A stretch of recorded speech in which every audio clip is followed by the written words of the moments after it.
क्या आपने कभी सोचा है कि कौन सा देश सबसे पहले नया साल मनाता है और कौन सा सबसे आखिर में? धरती 24 मुख्य टाइम जोन में बटी हुई है, लेकिन उनकी लाइनें पूरी तरह सीधी नहीं हैं।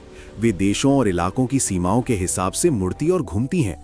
और इस लाइन को इंटरनेशनल डेट लाइन के नाम से जाना जाता है। ये वो जगह है जहां एक नया कैलेंडर दिन शुरू होता है और पूरब से पश्चिम की ओर बढ़ता है। इसीलिए हमें उस देश को ढूंढना है जो इस लाइन के जितना हो सके उतना करीब हो, और वो यहीं छिपा है, किरिबाती, एक दूर दराज का द्वीप देश जिसकी आबादी लगभग 1,20,000 है, जिसके बारे में शायद आपने कभी नहीं सुना होगा।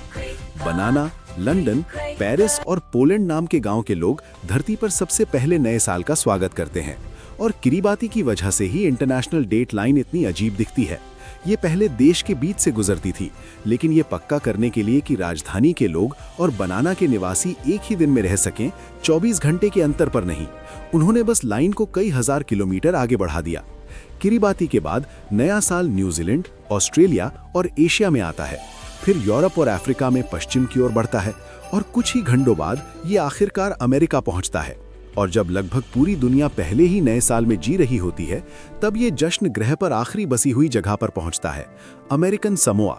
ये अमेरिकी द्वीप क्षेत्र हैं, और मजे की बात यह है कि सिर्फ 70 किलोमीटर दूर इंटरनेशनल डेट लाइन के दूसरी तरफ समोआ देश है, जहां 25 घंटे का टाइम डिफरेंस है।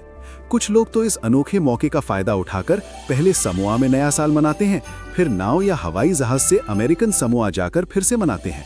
और बेकर आइलैंड और हाउरेंड आइलैंड को देखिए, जो अमेरिकी क्षेत्र हैं, वहां नया साल अमेरिकन समोआ से भी 1 घंटा बाद आता है। और क्योंकि ये द्वीप निर्जन है, इसलिए वहां सिर्फ समुद्री पक्षी ही जश्न मनाते हैं।